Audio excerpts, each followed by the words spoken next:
types of currency that the system SAP S4 now already have. So we have default currency types in SAP that comes with SAP for every SAP system. We have 7 currency types or 8 currency types that come by default. And the currency types in this case are, let's say, just 1 minute. Sorry.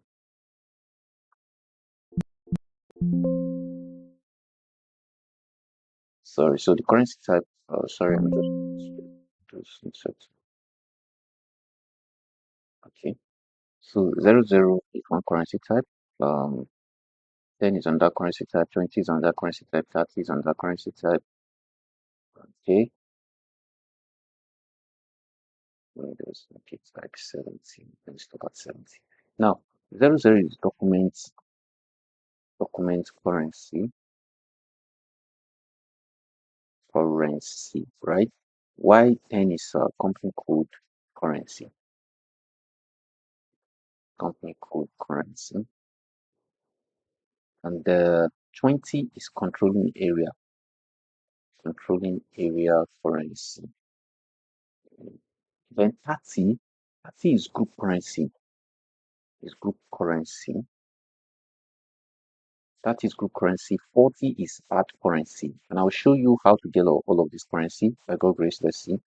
Hard currency. 50 is index based currency, and 60 is global company currency. Global company currency. 70 is 70 is object. Let me just say the object currency,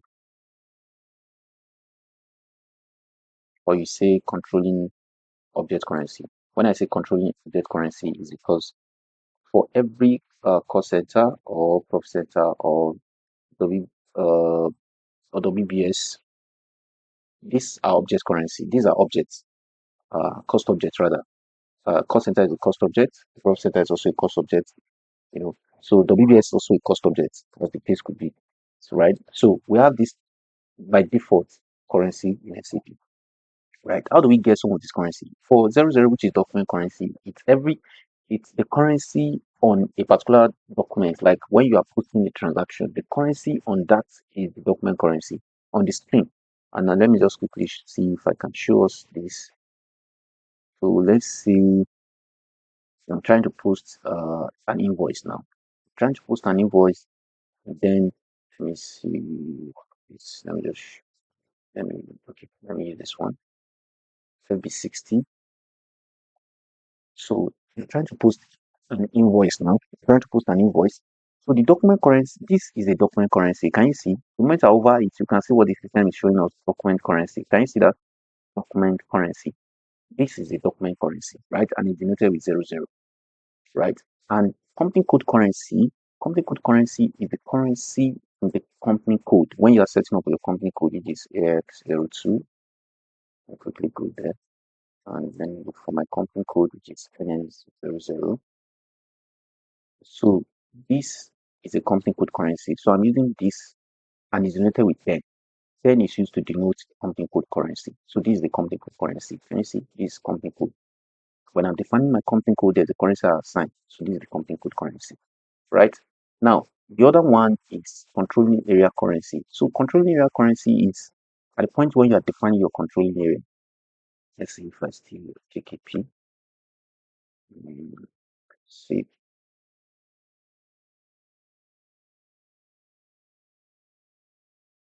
So I have not defined controlling area for my company code. I would do that. So I've not done that, but I'll just use one of these to show us sample of. I'll just double click inside and show us. So you can see this is currency type 10. This part is where you define your controlling area currency, which is this controlling area currency, right? This is where you define it.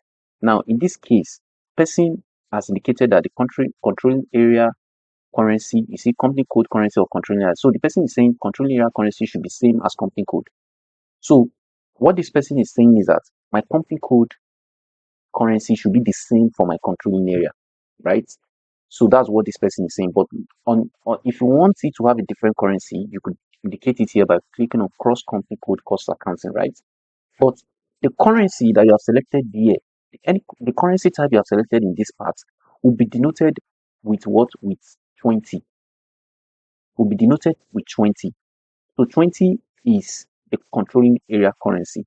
20 is the controlling area currency. I wish I had defined mine, could have shown us, but I've not defined controlling area currency, and that's why I cannot show. I'll just use one of the sets of the system to show us, right?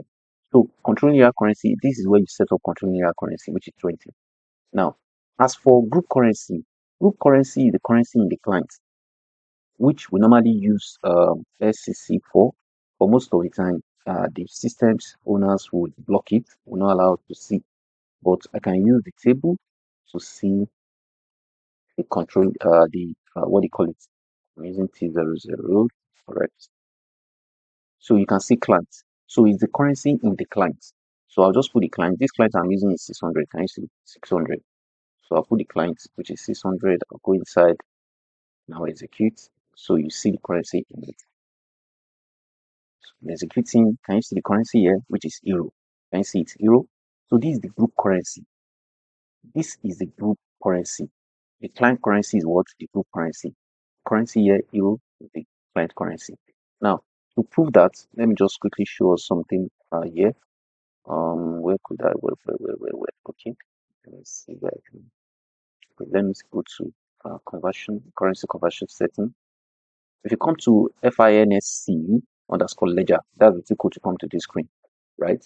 You see the currency types, and every other currency. As you can see from my screen here, you see 30, which is group currency. You can see euro is fetching. I didn't, so because the group currency, like I said, is 30, is denoted with currency type 30. The group currency is denoted with currency type 30, and you see it's euro.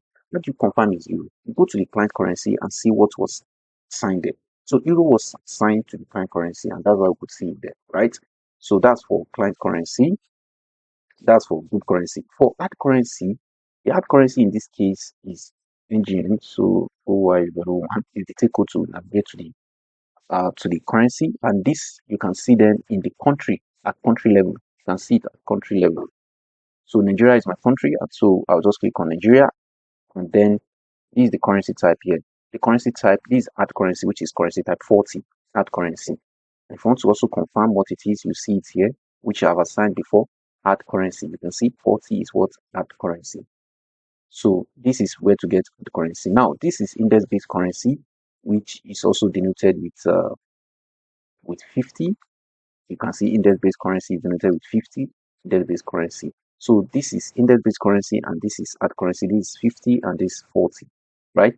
Now, 60 is global company currency, which you get under definition of company. You know, we have company code, right? So let me see if I could, let me just go through the parts, see if I quickly get there, and then you go to enterprise structure, and then definition, then financial accounting, and then define company, right? I'll just check one of them, and so I'll just use anyone. So yeah, this is the company, this is the global company currency. This is the currency. When you are defining your company, you also indicated the currency, which is global company currency.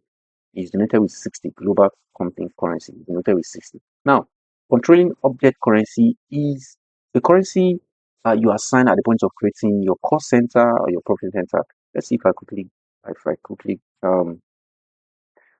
me see if I can get anyone. Let's see which I can. Let me see if I can get control area. I don't know because I've not set up control area for the company. So I'll just look for some. Let me just see anyone here. Um, let me see. Let me just pick this one. Let me pick this one. See if it has created some profit center. Oh shit, person has not created some profit center. So but that should explain. I don't want this video to be lengthy, but the controlling object currency is the currency in the object, like I mean cost center, profit center, and all that and all that. So to further buttress what I meant by controlling object, so to further buttress, right? So if um if you are defining your cost center, your cost center or your internal order, right? These are cost objects. Like I said, WBS are cost objects. Now, by default, the system assign the company code currency to it. The system assign the company code currency to it. But you can change the currency that you want the object or the respective object to have only if when you are defining your controlling area, when you're defining your control, there's a place where I indicated before now that you click same currency as company code, or you click different currency for currency object. Let me see if I could quickly go to that place. I think it's OKKP, correct. See if I'll just click on yes. I'll just click on any of them. Just click on any of them. So you can see cross company code cost accounting. If you click on control area same as company code, that is the only time you can change the currency of any object, right? I think this best explain what is currency, where the all the currency types, how it denotes, where you can find them, where you can set them up, right? And then let me quickly show you the main place where you do all this definition, right? Under currency types, these are the respective currency types. So some other company could have more than the 7 default currency type of SAP. They may want different currency types. So you can denote it with Z1, Z2, or Y1, Y2. You can create, that's why you have new entry, or you can copy out. You can click new entry and create a currency type of your choice, right? So you can do that here and do the remaining setup. And global currency. So this screen is the tick code to come to the screen is FINSC_ledger. The part is you go to financial accounting, you go to SPRO, IMG configuration, you go to financial accounting, you go to financial accounting global setting, and then you click on ledger, then you click on ledger, then you click on settings for um currency, whatever. I can't remember all of it. Yeah. So that's where you can get this. This is where you do a lot of setup of currency type, global currency, currency conversion setting for company code, your ledger. This is where you indicate how many type of ledger you want to use. Leading ledger is by default for system. SAP would always by default assign leading ledger to your company code, right? Then if you want extension ledger, you can also click on extension ledger for different reporting purposes. Now, this is where you also assign your accounting principle, where you want whether you want to use GAAP, which is generally acceptable accounting principle, or FIRS, which is financial uh, uh, IFRS rather, which is International Financial Reporting Standard, right? So this is where you assign different accounting principle to the company code through the ledger, right? So this screen is very tricky. This screen is it's tricky, like I said, and it's also it needs every financial accounting consultant need to understand how this screen works, how they interrelate with one another. You need to calm down and understand it, and understand what is this currency type, where you can find them, how you can. Some businesses will want different reports when they want to generate their financial statement. They want to generate it in USD, Naira, in Euro, or in any other currency they want. This is where you do some setup here. And also, some company will want a different reporting. They don't want some certain postings to go to a leading ledger. They want it to be in a particular ledger. So this is where you do that. Also, some persons will want a different reporting standard, whether IFRS or that. This is where you do the setup as well. So with these few points of mine, I think I've been able to buttress or explain better on currency types, how they can be done, how they can be extended, how they can be connected, how they are interrelated, how you can get them. Thank you very, very much. Bye.